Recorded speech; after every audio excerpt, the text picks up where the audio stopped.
No problem. So usually what I do is I spend maybe like 20 minutes up front going over, what we covered, over the semester, what you learned. And then I go through a 7-module system that I designed maybe about 15 years ago.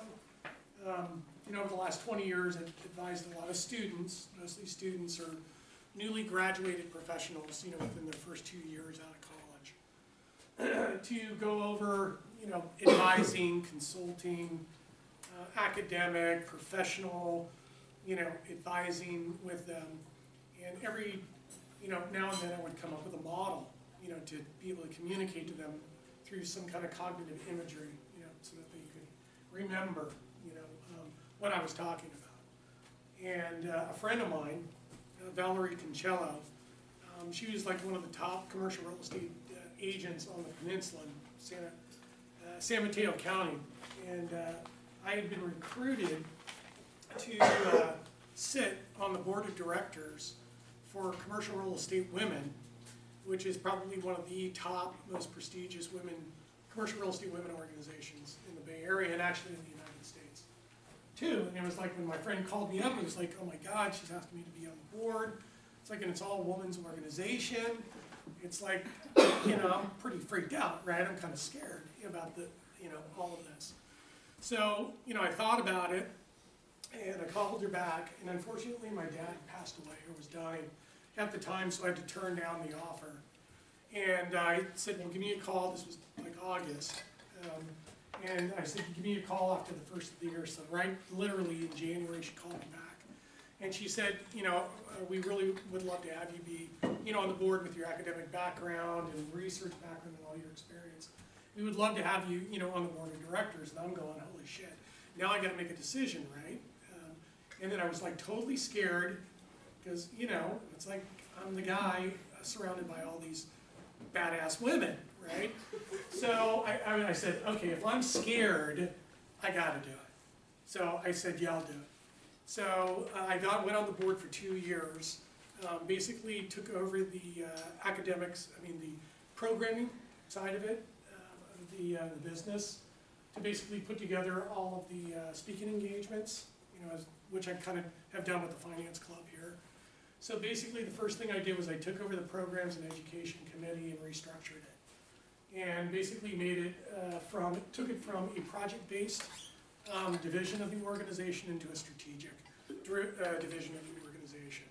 So I basically went out and interviewed and recruited the top people within the organization and placed them within my division to basically run the programs division for the next 3 years. So I had basically, 3 years deep of talent to basically execute on the strategy of the organization. And I was able to do that with the backing of the board to restructure the organization. Some people were pretty pissed off. Some guy coming in, telling them what to do, and that doesn't go over very well, right, sometimes. So I had some pretty good backing and some support, so I was able to restructure the organization, or that division of the organization within 6 months. And then the other 6 months after that, I raised about $15,000, and I put together a scholarship program for the organization and partnered with USC to basically fund the education of our members to go through a 6-week boot camp in commercial real estate development here in San Francisco. So I was done with that. And then the last year was mostly just getting involved and looking for my replacement and just helping the organization out.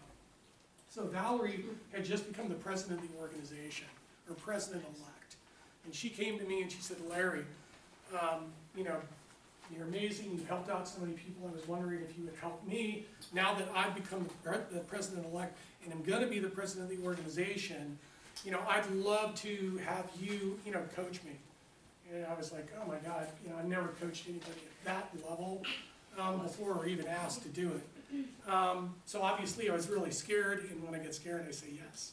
So I told her yes, I would do it. But I said, you got to give me at least 2 weeks, to have me think about it and pull together my thoughts, and then I'll come back and then present to you what I came up with. And this is what I came up with.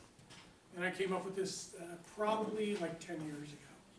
And the first thing I did once I developed this, I said, I got to perfect the articulation and communication of this thing.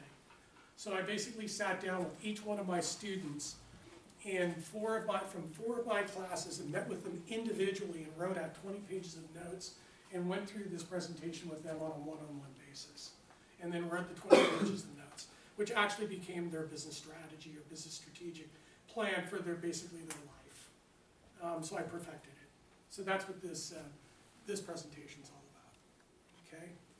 And then I just want to briefly go over a lot of the stuff that we went over in class, and I can probably do most of it off the top of my head. So the first is that using the book was really more of a reference for me, and I restructured the course to become less of an assessment course where you're giving out exams and then, you know, basically randomly testing the class at, you know, different intervals across the semester, and basically allowing some students to, you know, do a well job and then other students to fail, and then have to basically decide how to grade, you know, the students on a bell curve distribution, which I'm not really a big fan of.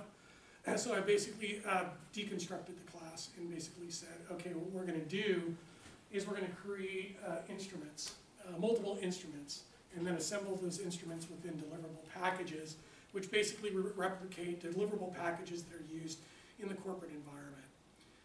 I'm going to provide you the answers to the homework problems and the problems, so you don't get stuck on learning the problems and the solutions, and getting yourself a little bit more comfortable in moving through the mathematics.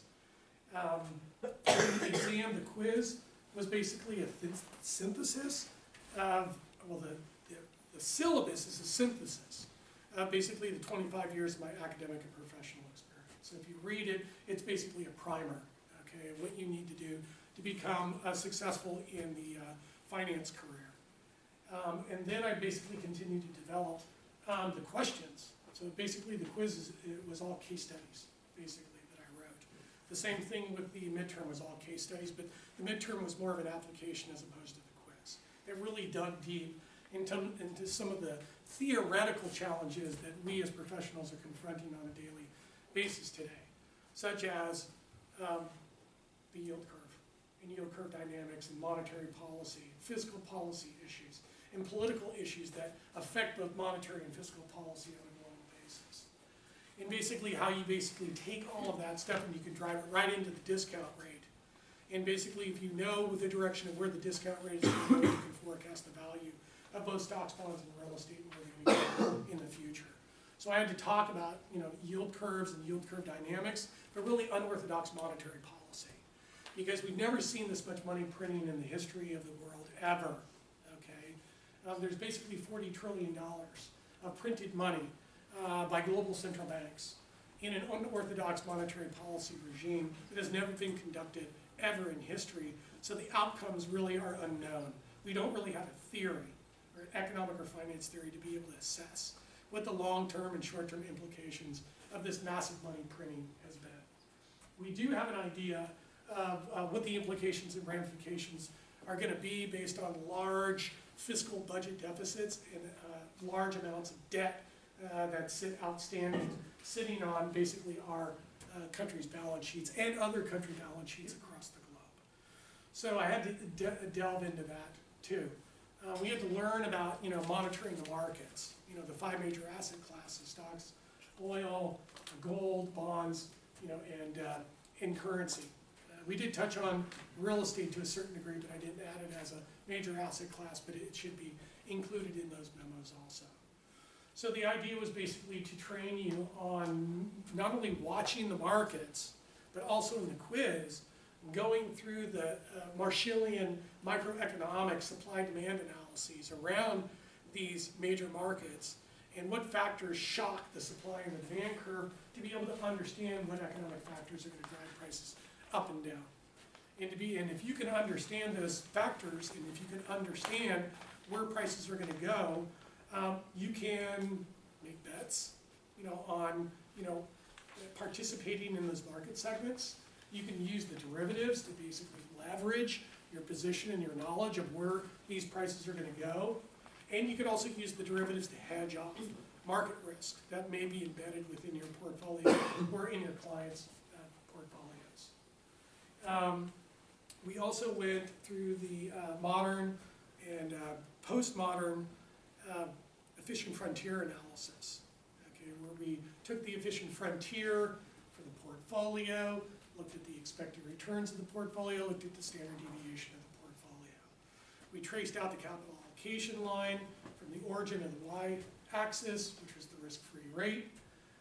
We traced out the efficient frontier, and where the efficient frontier and the capital allocation line, along with the utility curves, are tangent, that becomes the market basket, where the allocation of the portfolio based on the market. When you add alternative assets to the portfolio, such as real estate, insurance, and renewable energy, since their returns have low, no, and no correlation with stocks and bond returns, you put them in the portfolio and it blows out the efficient frontier. Yes, it reduces the expected return on the portfolio, but the portfolio standard deviation is reduced significantly more. So your risk-adjusted rate of return goes up, so the investor is better off. And if you can provide your investor with an 8 to 10% rate of return, you can double their money in less than 10 years, which is what the risk-averse investors want. Boom. And then for those individuals who basically oversee large capital platforms, either as a family office, maybe they sit on boards or run nonprofits, they sit on corporate boards or run corporations, work with startup companies, maybe have large families in which they're taking care of individuals.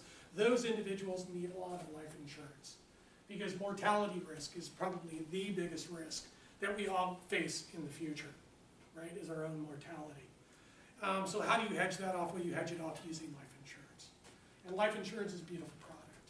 It's totally innovative. I can rent a $1 million or $2 million life insurance policy for 30 years and pay a level premium over that time period. And you guys of your age, you're paying maybe $1,200 a year or $1,000 a year, which is nothing to lease a $2 million life insurance policy. So that if anything happens to you over the next 30 years, your parents and your family are going to get taken care of, and anybody else that you think is worthy of your wealth will be taken care of. It'll become even more important as you accumulate wealth in the future, taking on more personal debt, maybe business debt, to leverage up your human capital, but also to be able to replace your human capital at some point in time with the monies to be able to pay off the debt and the taxes in the future and leave all of your wealth to your heirs at a stepped up basis, 0 taxes and no debt. And that's really the ultimate goal there. We also talked about intrinsic valuation theories, the perpetuity model that assumes that the cash flow is level forever, the Gordon growth that assumes that cash flows grow at a constant rate, the multiple approach, which the value is based on some kind of multiple cash flows, and then the discounted cash flow model, where basically you discount the cash flows back to the present, including terminal value, to the present to see what the intrinsic value is based off your required rate of return, and then you subtract out the cost of the equipment or the cost of the real estate or cost of the company or whatever it is, and you can calculate the internal rate of return. You can calculate the net present value, and if the net present value is positive or 0, you accept it and you do it. If it's negative, you try to reduce the cost, obviously, or the price. And if you can't do that, you go through the other 3 iterations to see if you can get the project to work if you really want it, if you really want to do it. That last piece, which was really the capital budgeting or the investment decision-making process, was really integrated into the midterm, where we were actually looking at case studies across not only different types of companies, established companies, startup companies, 2 real estate development projects, REIT security and a tech company securities intrinsic valuation. And then we got into some other examples of just practicing with the problems, at the end of the quiz, and practicing with the problems, really application during the midterm. And then the final was really to shrink down along with the homework to give you guys some resources, some time back, because I did promise you that if you worked really hard up front, that I would give you the time back at the end of the semester, and you could focus on the project, and you could focus on your other classes. That's kind of the goals and objectives of the class. I could have spent more time, on the book, but unfortunately with the fires and the blackouts and stuff like that, I really couldn't get into it. But you guys did a great job on the presentations of the chapters and you did a great job on the problems. A lot of other schools that I work with, they wouldn't stand for it, okay? They want me to be in control of the content of the chapter, of the presentations of the book, and they want me to be in charge of going through the problems. Where I think this class, which I've tried to do, is to create it more dynamic, hopefully more interesting, where you take responsibility of the content of the class. You know, I'll work through a lot of the stuff, and then I work with you on a one-on-one basis, like with the memos.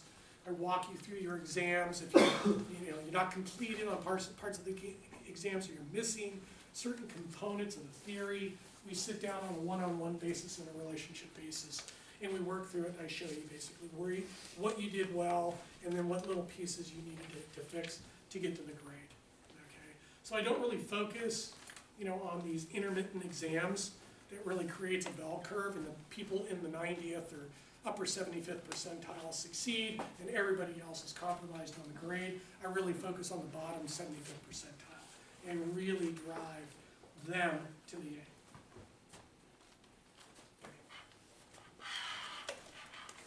There's probably other stuff in here, like the technical analysis and stuff. That I think is extremely important too. And for those who are finance majors and you're taking any of the classes in the spring, a lot of this will be redundant.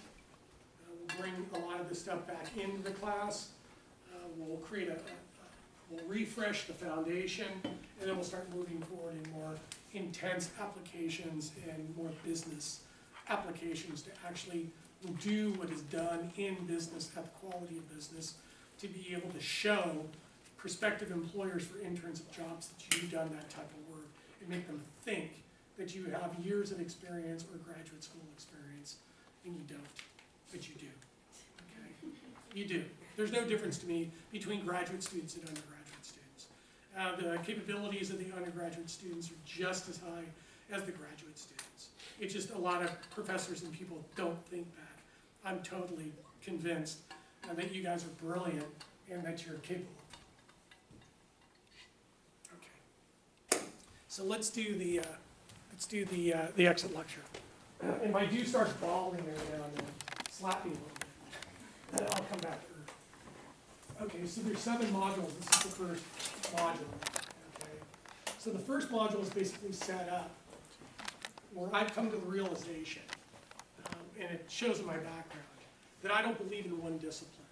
Okay, to understand how the world really works, you have to be a multidisciplinary. Okay, and I think the liberal arts education actually does that, and the business degree does the best job of doing that, because they teach you different schools of thought with different models and methodologies to be able to assess the problems that you're being confronted with, and you'll use different tools and different toolboxes to basically grab the tools you need to do the analysis, to come up with the recommendation, to communicate that recommendation so that policymakers or yourself can execute on that recommendation and know that the answer that you're presenting is correct, decisively.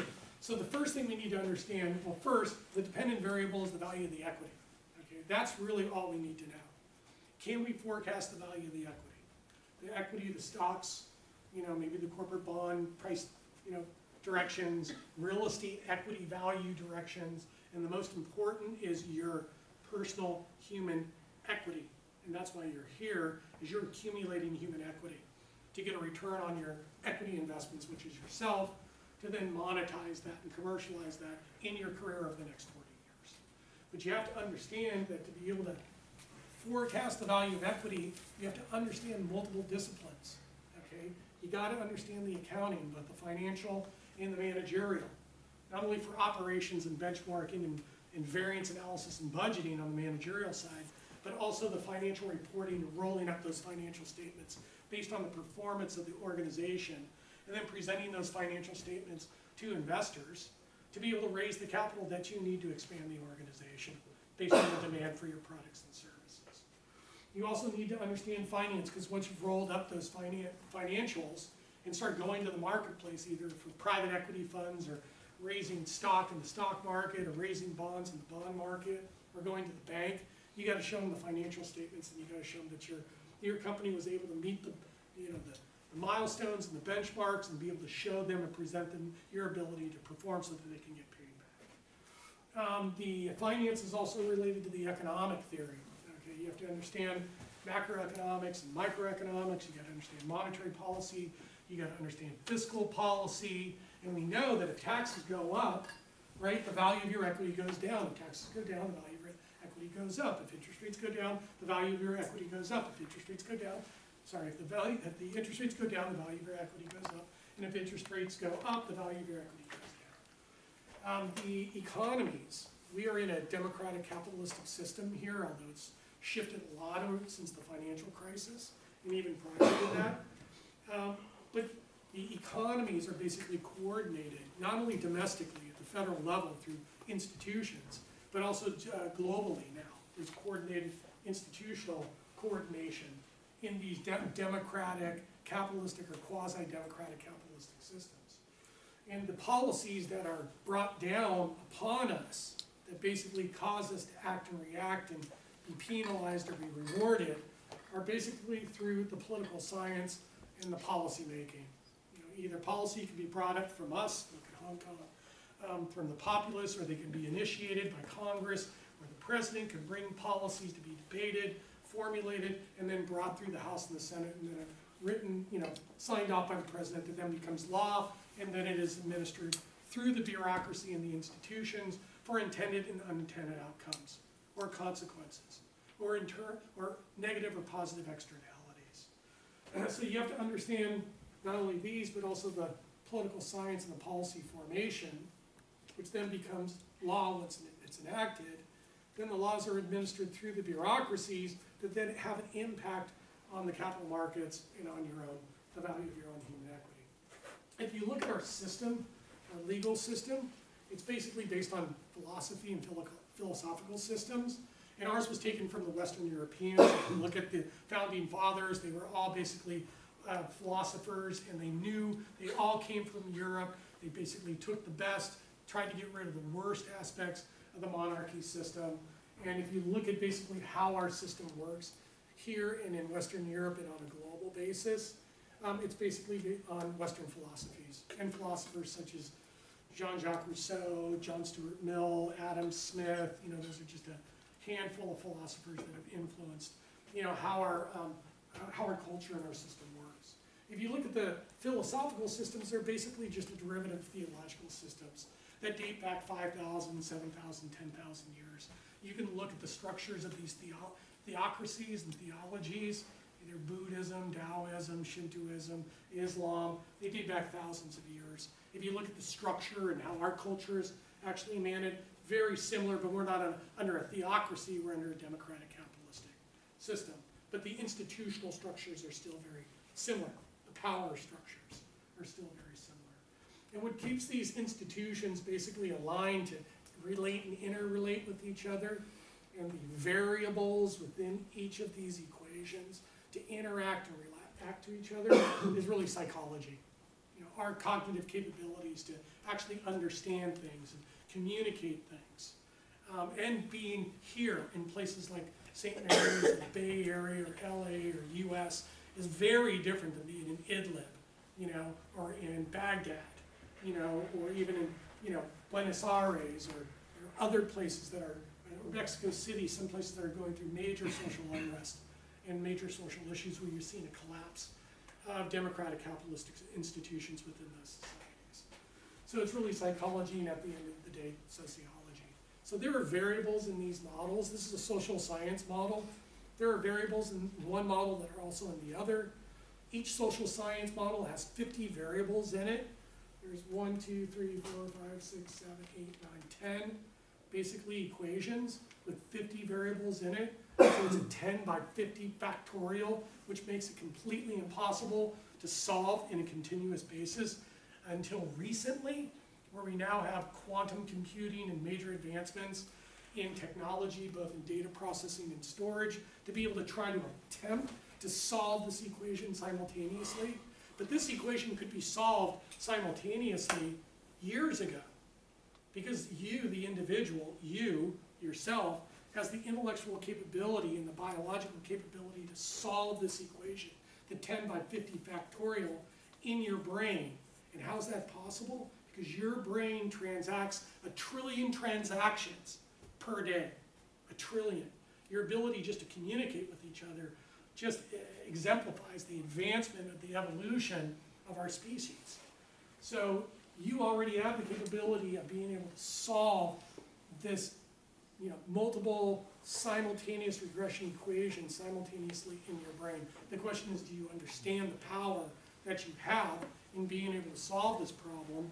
And now, in conjunction with basically supercomputers in your pocket and in front of you as laptops and desktops, you are the most powerful generation on Earth that has amazing power to wield good and evil, because now you're able to basically compute, diagnose, communicate, solve, do stuff that no generation has ever been able to do before in history, and you have another 40 years to go.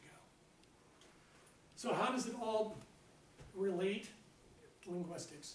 English is basically a language business. So everybody basically communicates in English, so we have a comparative advantage. It's a standard.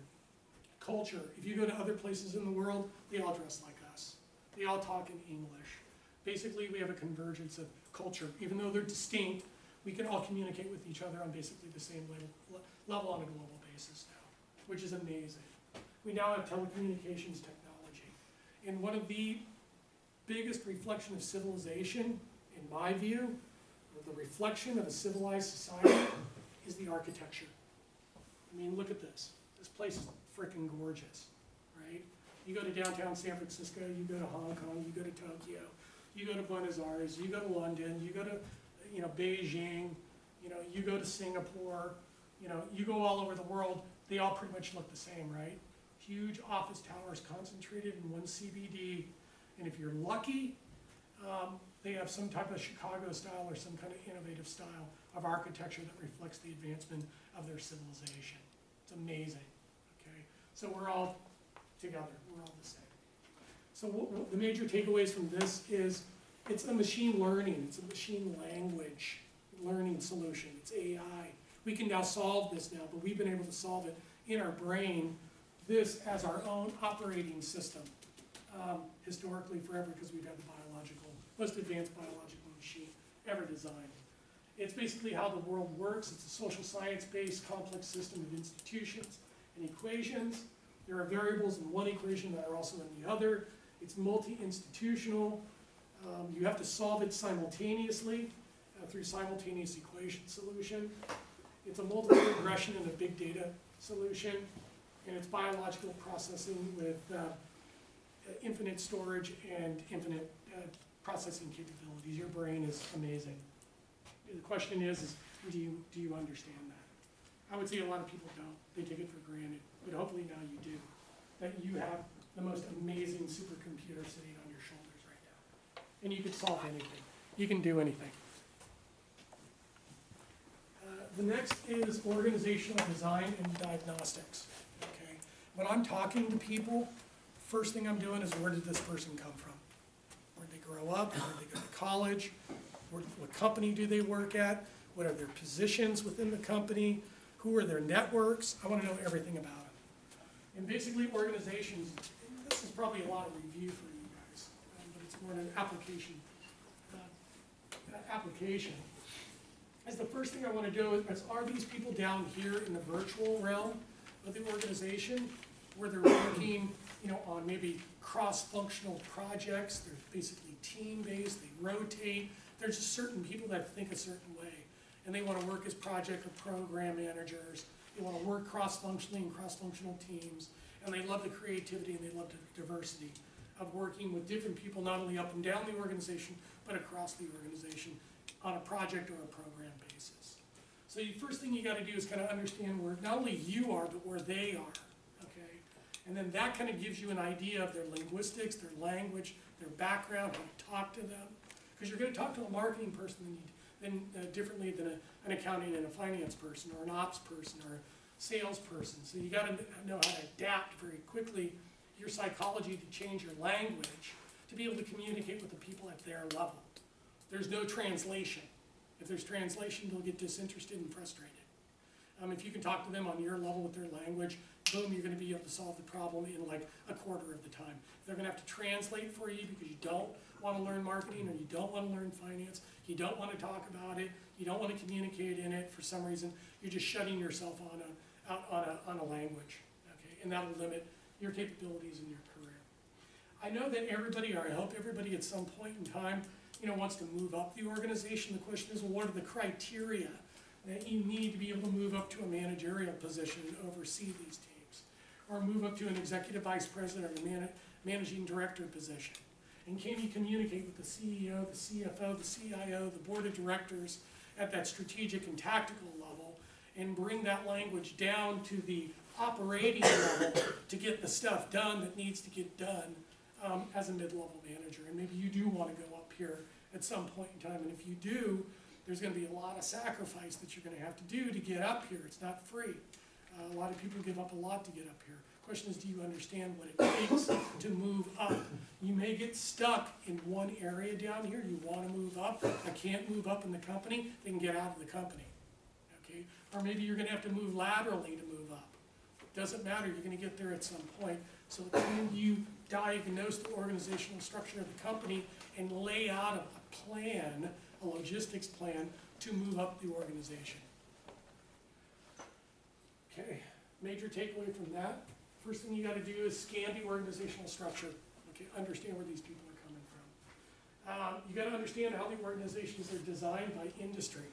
And then from the organizational structure, identify the comparative advantages and disadvantages of the organization. If you understand the comparative advantages, then go in and leverage it and be successful for yourself. If you understand the disadvantages or the dysfunction of the organization, go in and communicate that to them and tell them that you can add value by correcting for some of those disadvantages and dysfunctions within the organizational structure. You need to determine your location within the company, and you need to be able to articulate the value that you bring to that position, the division, and that company on a constant basis. You got to constantly know where you are and what value you're bringing.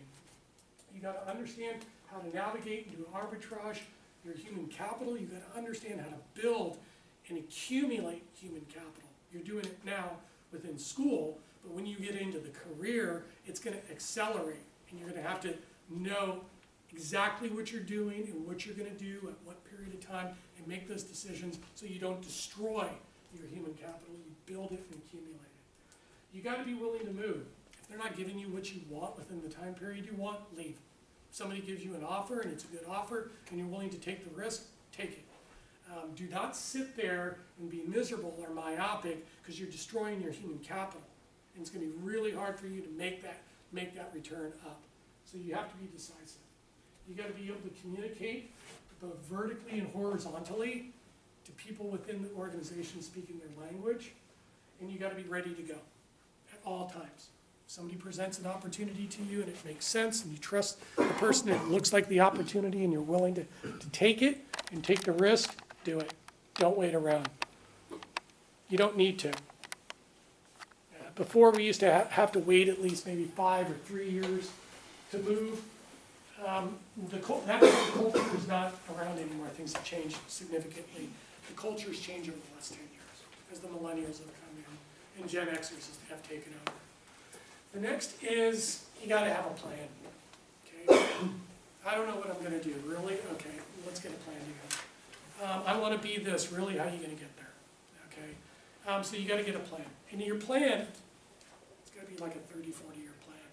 Because time goes like, no, you want to have kids, you want to do stuff, go to school, blah, blah, blah. You make a couple mistakes, it sets you back. Before you know it, you're 10, 20 years in. And then you're sitting around if you didn't execute, oh, I wish I would have done that, or I wish I could have done that. So you're going to go through the rest of your life miserable, beating yourself up because you did or you didn't do something. If you have a plan, you got the plan, you know what to do, you know how to move, you know what to do next. You're on a track, and what you'll find out is 10, 20 years will go by like that, and you'll be exactly where you want to be, and probably ahead of the game. Okay, you'll probably be ahead of the game. So you got to put together a plan. Okay, and this is basically the plan. So down here is basically, this is all of the things that are important to you that are going to take up your time. Okay, because everything you want to do is going to take time. and everything that you want to do, you're going to have to try to communicate with those around you to get the support that you need to be able to move forward, more effectively. Unfortunately, your family and your friends are two of the best support systems if they're going to support you unconditionally. If they're not going to support you conditionally, there's going to be any types of conditions, then you need to tell them exactly what they want to hear and move on. Because they don't understand. Okay? They're wasting your time. And they're sending you down the wrong path. For example, when I was going through school, getting 5 master's degrees, 2 undergrads, working full-time, teaching, I was trying to explain it to my friends. They said, I don't even understand. It's like, I don't like school. It's like, you must love school because you're going to school all the time. I like school. I told them, or I tried to tell them, well, I wanted to be a financial engineer and a financial economist. To be a financial engineer and economist, I have to have multiple master's degrees and a quantitative background and a doctorate degree. They're like, I can't even understand that because I'm going to go sell some windows down at the window place and raise my kids, and my family's rich, so we don't have to worry about that stuff, right? But I wanted to do something great and do something else. I couldn't tell them it was going to take me 15 years to get the 7 degrees and the experience and the teaching experience, all that stuff, to find the positions that I wanted to take me to where I wanted to be and become the financial economist and engineer that I am. So you're going to have to deal with this, and you're going to have to set priorities. What's important to you? What are you willing to sacrifice, and what are you not willing to sacrifice? Family, friends, your sports, your music, your job, your school, whatever it is, relationships. You're going to have to figure out what you're willing and not willing to sacrifice and take the consequences associated with that. Because there's going to be a price to pay. This right here, I look at it in a sports analogy. We're going to school to learn the techniques and tools to be able to get into the baseball game or get into the game, which is the first thing you got to do to get down onto the field to become a professional athlete. Okay? First thing is, I got to get in the game. That's the bachelor's degree. That's the ticket to get into the game. Okay? Then, once you got the bachelor's degree, you're in this bardo interim state, basically 5 to 7 years, where the CPAs are taking down the CPA exam and maybe other credentials and getting your CPA license. The finance people are getting their CFA designation, maybe IT people are getting their PMP designation, or their Microsoft or Oracle or Salesforce, or what other certifications and licensing or credentials that they need to communicate that they're capable at these technical skill sets, and they're licensed, right? In the finance industry, I gotta have a Series 7 registered rep to sell stocks and bonds and options. I need a 66 license to be able to advise my clients and get assets under management and charge them a fee. I can sell research under the 66. With the life insurance, I can sell life insurance in California. With the real estate license in California, I can sell real estate in the state of California. I can sell long-term care insurance. You can't practice being an accountant in California without your CPA.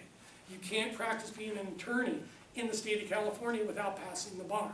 So there are certain criteria that you need to be able to move up, and this 5 to 7 year period is extremely critical to accumulate those credentials and certifications and licenses that you need. If you have the grade point average, and you have the pre-career path, that have been laid out strongly, then you can go for the Ivy League, okay? So within 5 to 7 years, 2 years before you apply, you're taking the GMAT, you're trying to get into the upper 90th percentile on the GMAT, you're maybe going back and remediating any undergraduate courses that you didn't do well in finance, accounting, and statistics, and you're remediating all of that stuff, and boom, you're going for it, and you're going to go for the best school, okay? The best MBA program, or best MS, or JD, or whatever it is. You go for the best school. Then once you get in, it's basically a 2-year program. It's not even 2 years because the semester, the break, you have the winter break and you have a summer internship. And maybe a tech firm, or Wall Street, or some other firm. Usually by the time you're done with your first year, you've already got a job offer, and if you've done a good job, you've negotiated the takeout of your student loans and your last year of your MBA program at Wharton. So you walk out with a job and all of your education paid off. So it's not the money to get in, it's do you know what it takes to get in and go to a really good school, okay? And if you get into an Ivy League, they will totally take care of you, okay? They will take care of you because you went there. The alumni network does that. USC, Stanford, Cal, we all know that, right? So once you get past the program, then you're in this like associate apprentice program. This is like a 3 to 5 year program. The 2-year program is the MBA or the MS in data analytics or whatever. Your Bardo state or interim could be 5 to 7 years. In here, and for some of you, it might take 4 to 7 years to get your bachelor's degree, depending on your situation or your condition. Once you get up here, you're going to be working underneath an EVP or a vice president or a managing director. And then these people want to move up into the C-suite, right? They're looking to go to the C-suite. So if you get underneath a person that likes you, trains you, trusts you, when they pop out, you pop up, you take their position. Okay? And then these managing director positions, EVP could be 10 years, and then you could have 10 to 20 years, you know, as a senior level executive in a C-suite position.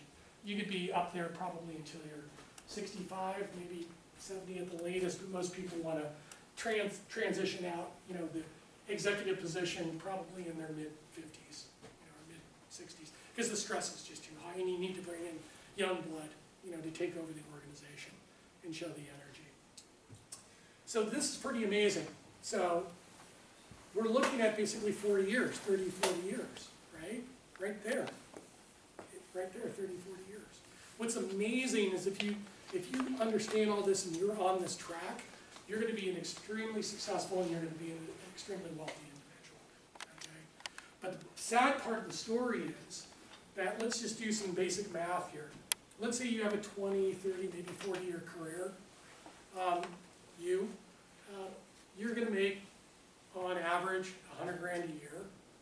That basically means that over the next 40 years, you're going to generate gross $4 million. $4 million bucks. So basically you sitting in your seat right now are worth $4 million bucks. I don't think any student understands that. To replace the income, if something was to happen to you, $4 million bucks. Were your parents planning on it? No? Your parents didn't help you come here? Some parents did. Sent them here, helped them over the last maybe 20 years to get here, right? To give them the nurturing and the child development that they needed to be able to move into the university, college, to be able to study, right? To get here, it cost a lot of time and money to get you here, okay? And they're hoping that you will have this wealth accumulation because a lot of parents and families are relying on you to help them when they retire because they're not going to be able to work or they become disabled, or maybe you have other siblings that you want to be role models for and to pay for their education to be able to do stuff. So the problem is you guys are worth $4 million bucks, but you don't have life insurance. Okay? You don't believe in it because you don't have kids and you're healthy and you're young. But what if something happens? What if you get diabetes and you get amputations? What if you get Crohn's disease? What if you get some type of dementia? What if you get hit by a car? What if you get murdered? I mean, this happens. I've had people in my family get murdered. I've had people die, my students. Did they have life insurance? No. What did the family get? Nothing. The kids had to be put up for adoption. Okay, here's the cheese. If you can get the 30-year life insurance for $500 bucks, for $1 million bucks, for 30 years, and inflation eats away at the premium, the real purchasing power of the premium, plus your income increases, at some point in time, that $1 million policy is free, almost, right? Costs you $1,000 bucks a year. Or maybe for you at your age, 500 bucks. 500 bucks a year, 30 years, for $1 million, guaranteed paid out. I mean, for some students, that's like a monthly beer budget, right? It's a monthly beer budget, right? So beer or life insurance, probably beer, right? So think about it. It's really, really important. Do it for your family. I highly recommend it. The next model, major takeaways. Time goes by really fast. Okay, 20 to 30 years, bam, like that. You need to make a plan. You need to plan. You need to stay on track. Do not worry about the money in regards to grad school. Okay, In 5 to 7 years, save your money. Look towards the employer. Look to your parents. You know, try to put together a financing plan. Try to negotiate a student loan or a school buyout program from your employer. Or go to the employer, do your time, prove your worth, and then negotiate the executive MBA Cal award for $150,000. You sign a 3 to 4 year employment contract with them, and you tell them, hey, take my bonus money and 50 grand a year and put that towards the payment to pay out my college. Okay? So you're using your human equity to pay for it. And that's pre-tax dollars, too. That's not your after-tax money going to it. That's pre-taxed expense by the company. Okay? So it's a total win-win. Shoot for the best school and the best program. Do not let anybody get in your way. Do not let anybody get in your way. And if they do, go through them, go around them, and always be moving forward. Do not go back. Do not wait for anybody. And if anybody gets in your way, starts giving you negative attitude or any kind of manipulation, tell them what they want to hear and move on. So easy. I love school. I love school. You're right. I love school. It did. I got rid of them. I mean, I didn't have to talk to them anymore. Just talk about beer. Right? Okay, the next model is social learning and modeling. I took this model from Albert Bandura from Stanford University. He's going to probably win the Nobel Prize in psychology. He did studies on kids. Basically, he had 2 control groups, a control and an experimental group. The control group basically had put a bunch of kids in a room, and they were like watching this clown on TV, blah, blah, blah, blah, blah, And then the experimental group was watching the clown too, but they were watching the clown get beat up, okay, and pummeled. So then what they would do is they would release the kids into a room with a clown. Okay, and the kids that, saw the clown that was playing and stuff, loved the clown, ran up to him and said, oh, I love you.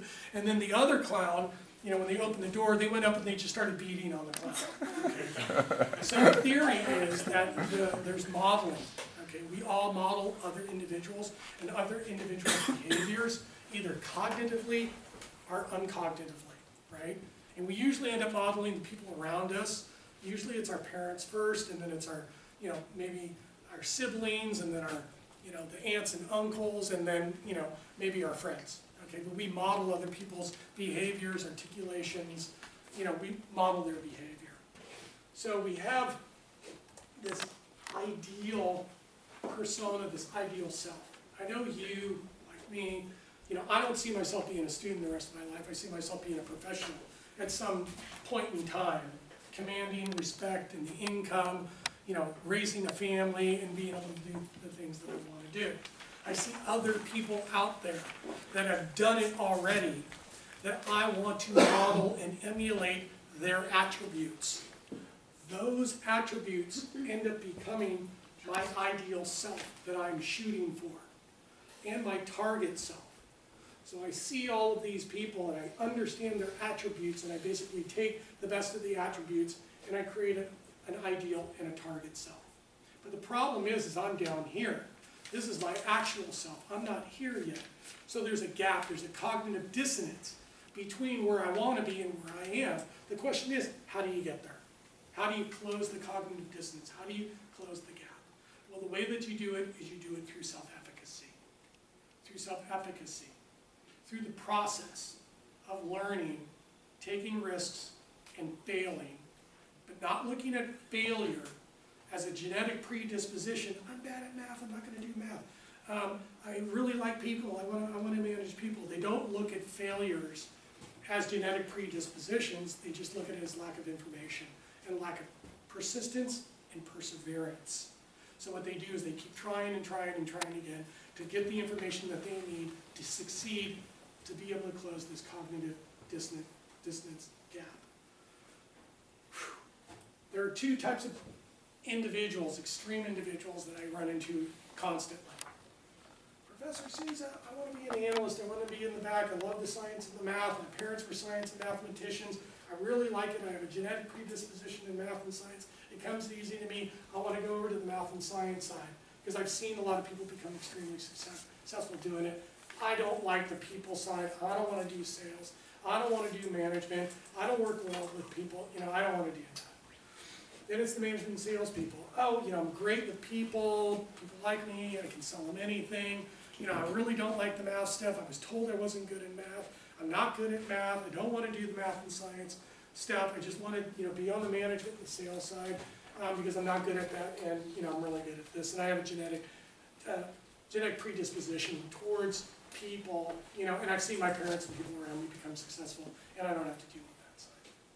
Well, a lot of the scientists now are basically the engineers. They design all of these products for these mega corporations, and at some point in time they say, why am I designing this stuff for these corporations? Why don't I just go out on my own and do it? And go into an incubator or a lab space, and then get the product to a certain state, and then go out and raise the capital, and then be able to then run my own company. But I don't know how to do that. So I got to go back and get an MBA at a really good school because I'm really smart, so I'm going to go get this side of the equation so I can balance it out to be a hybrid individual so I can be good at both.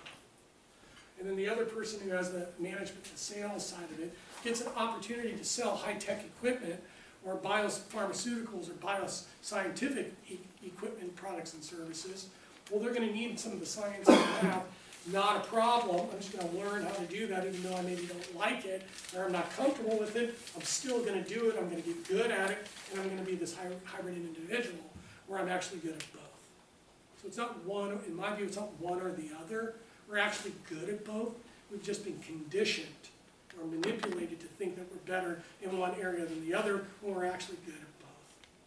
And if you realize that, then you basically just remediate and you become good at both. Whew. So, self-efficacy. Failure is not a genetic predisposition. It's from a lack of information and persistence and perseverance.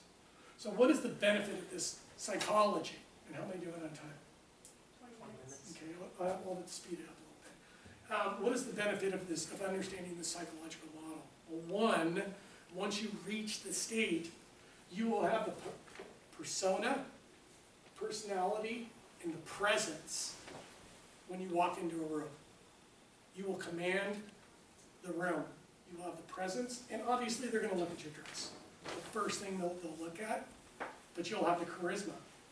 You'll have the command of the language, you'll be able to communicate effectively, you'll have the charisma to get people to come to you, and you will be able to manipulate people, maybe that's not the right word, to basically do things that they otherwise would not want to do, because people aren't motivated by money in the end, they're motivated by you, by being around people that they like, and doing interesting things.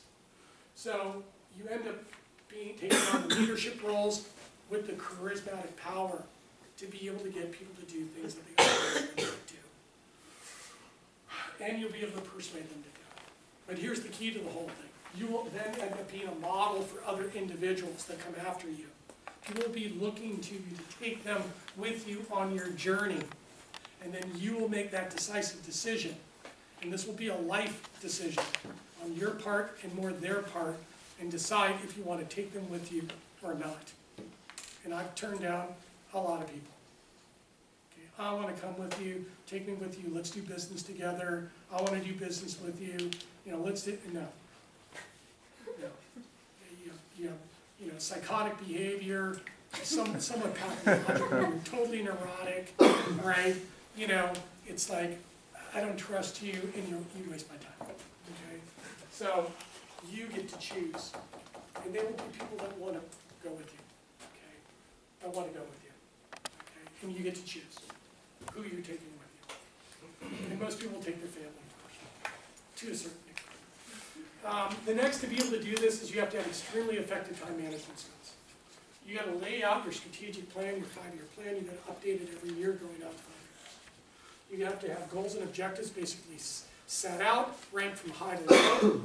And if something comes up and pushes it down or pushes it out, no big deal. You push it down, you push it out, but you always do it. Okay? And it doesn't matter if you reach the CEO position in 30 years. I wanted to be a CEO. I became a CEO. I got there in 30 years. Okay, maybe I didn't in 10. Who cares? I got it. I did what I wanted to do. Then you break down the 3 years into a tactical plan. You break it up into 6-month increments or quarterly increments, and you lay out your goals and objectives, your metrics, and what you're going to benchmark yourself. I want to be taking the GMAT exam in 24 months from now. Great. Put that on the list. What's the score that you need to get? Okay. I want to have X job. I want to be making this. And you got to lay this whole thing out. Okay. And then you have to have the operational plan, where you lay out basically the months. This is the best time to do it because January is starting. And you lay out the whole year and you basically mark all of the major milestone dates that you need to hit over the next year, and you start crossing out days and time slots in which it's like, no, I got to do this stuff because I got to study for the bar exam or I got to study for the LSAT. And I can't go to turkey dinner or go party or whatever. I got to go study for the LSAT because I want to get into a really good law school. And then the weekly plan is the most important, right? It's got to go out as far as you can, usually 2 weeks in advance. You got to book the whole thing. You got to know where your open time slots are. You got to know what your closed time slots are. But with a plan, you can totally move stuff around. It's totally flexible, but you have a structure. And the beauty of the weekly plan is that the world runs along the same clock, okay? The same clock. You have basically your 5 a.m. to 8 a.m. open. You got to be to your job by 9. You work from 9 to 12. You got a lunch break from 12 to 1. Then you basically work from 1 to 5, you get off, you go do whatever you want, and from 6 to 11 or whatever time period is your open slot to do whatever you need to do. So to say that you don't have enough time is total malarkey, okay? You have plenty of time, it's just, are you totally organized, okay? And you gotta be totally organized, okay? And that's how I was able to do it, okay? I was totally organized, okay? The next is once you start making money, you gotta accumulate it. Right? Invest it, because if you don't, somebody's going to steal it, okay? And it's either going to be the government, or it's going to be your brother, okay? Or your uncle, you know, or your dad, or your mother, or somebody. I'm totally serious.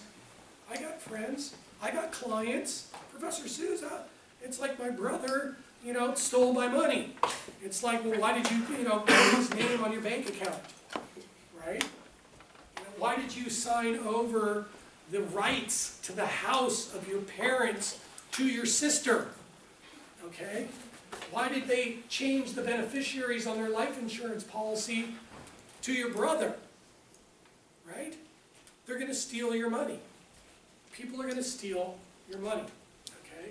So the question is, do you have a plan in place to asset protect what you've accumulated and know how to accumulate wealth so that you can get to the $4 to $8 million in 40 years and not have to worry about running out of money and living in the streets or in poverty.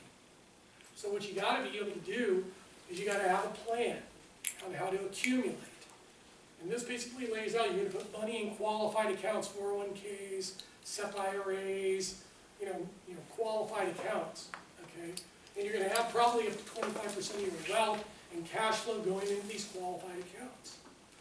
And then you're going to make too much money and not be able to put money pre-tax. That's going to accumulate tax deferred.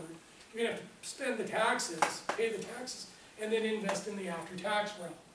And you're going to invest in businesses and real estate, maybe Roth IRAs. You're going to have up to 50% of your wealth going into and in this after-tax realm. And then what's going to happen is the real estate and the businesses are going to spike in value over time, and you're going to have 70% of your wealth in this area. You liquidate 20% of it, bring it back down to 50, and take the money and start buying guaranteed annuities, whole life insurance. You start building your wealth in an annuity so you never run out of money.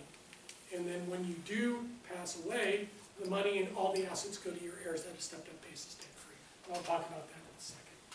You, where you are, you don't need to invest safe, okay, in the qualified accounts. You're aggressive, you're in equities because you got 40 years, okay? And then you move the money down into here, okay?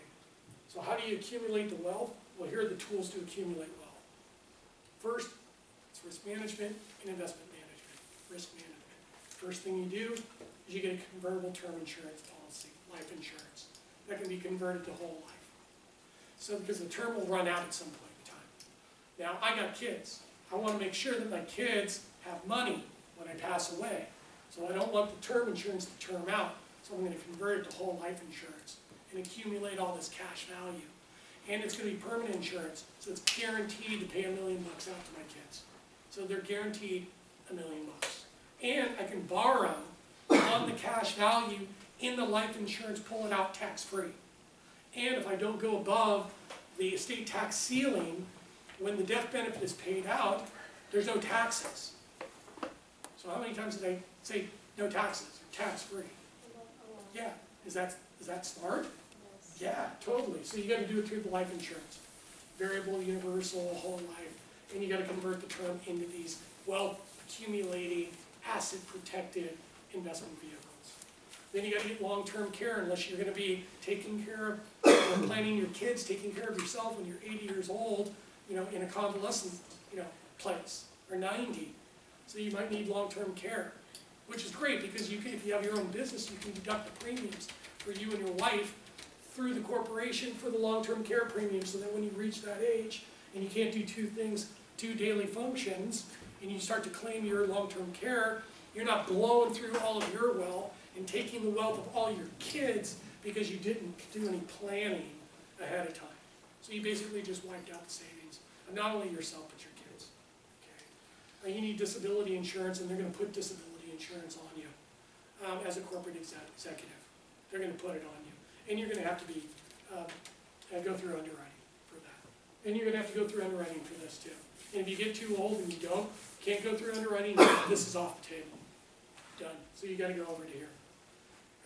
Property casualty insurance, you're going to own real estate. Well, you better have insurance, fire and casualty, fire and property casualty, because the fire hits, the earthquake hits, and the building falls down, there's no money coming in.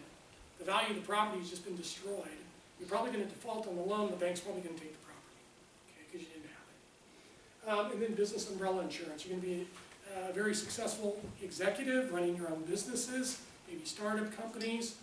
If you become a successful business person, people are going to come after you, sue you, and try to take your money.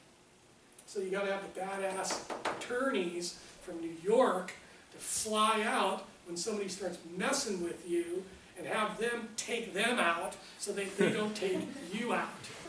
Okay? And then the investment management side, qualified accounts, 401k, self-directed IRA, roll that baby over, don't leave your money, you know, behind at these companies, manage your own money with an advisor. Probably going to be in mutual funds, but if the stock market goes down, the value of your retirement goes down. So you basically put some of that money into a variable annuity with a guaranteed investment protection rider that basically guarantees that if the market goes down, the insurance company compensates you. You'll have to pay a fee to get that put option over the next 7 years, but you got 3 rolling 7 years, you just bring it up, lock in your wealth.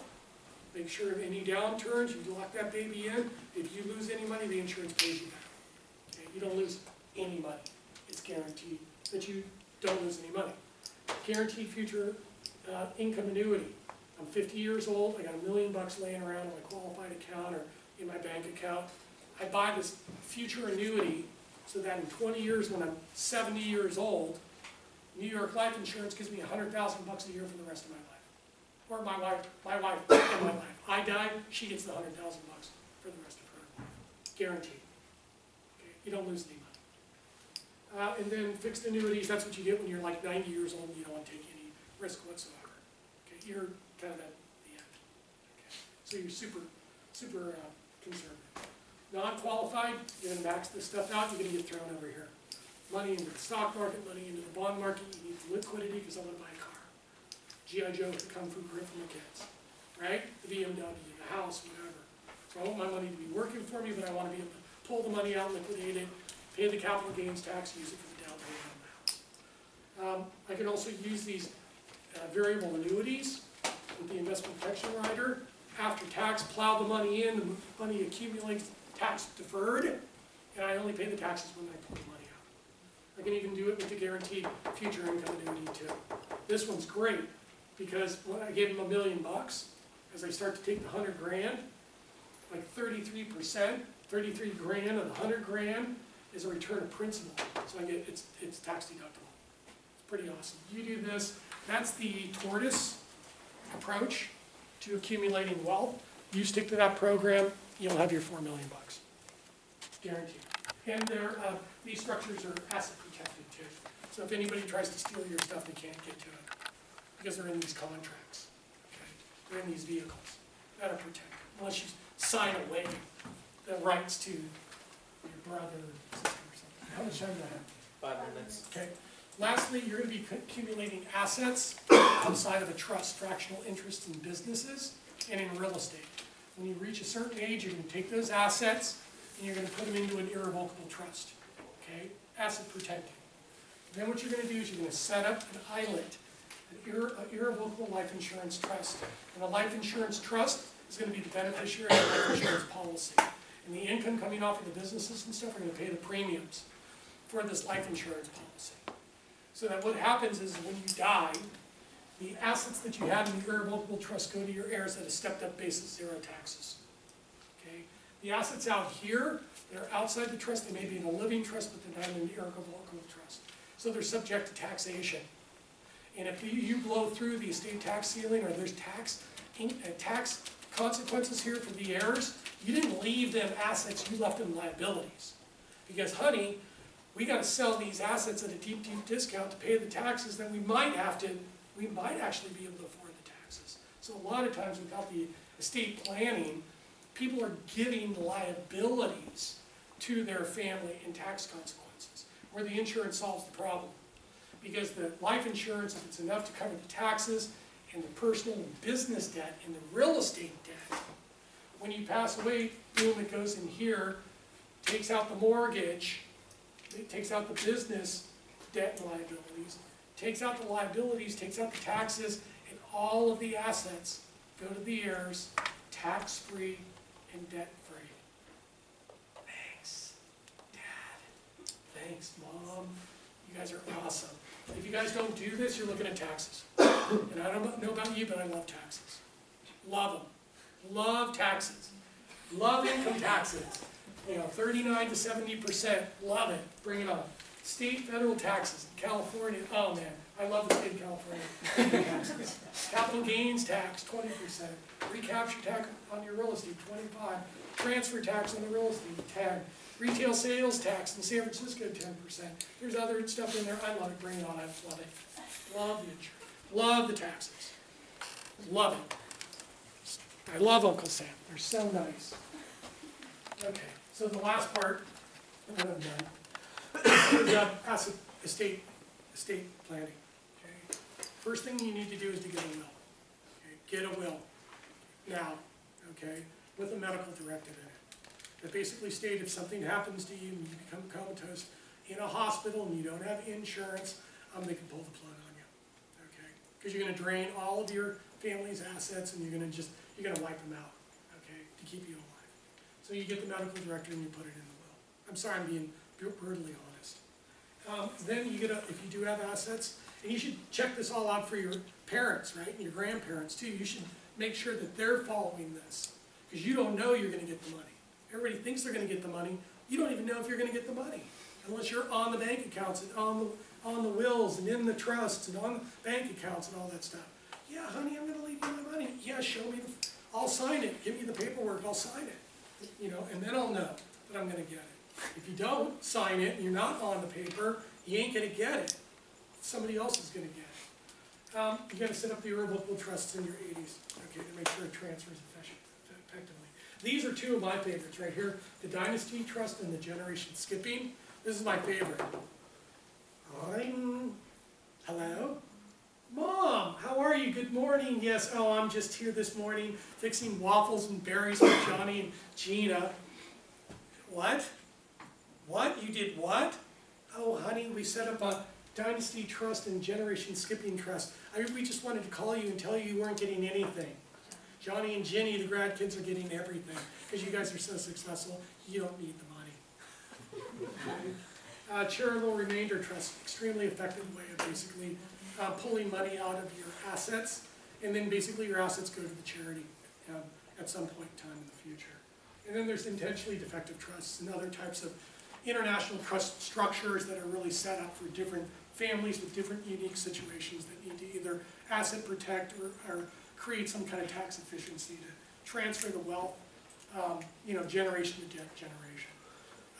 The rich guys on the East Coast, Silicon Valley, LA, mostly on the East Coast, because they were around the longest, basically designed, this system to be able to allow them to accumulate, to be able to transfer it tax efficiently and effectively, and asset protected over the generations. That's why these families are so wealthy, because the system was designed for them. So if you understand it, then you can leverage it and do it yourself. Okay, so that's, I think we're done, right? Yeah, we're done. So that was awesome. Thank you very much. I hope you enjoyed the presentation and the class. I was working with you guys.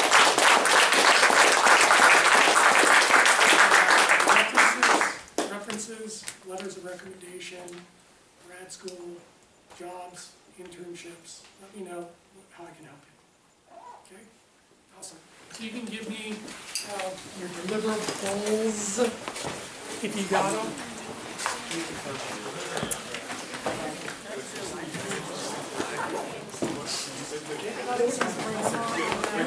Want to say hi to the camera real quick?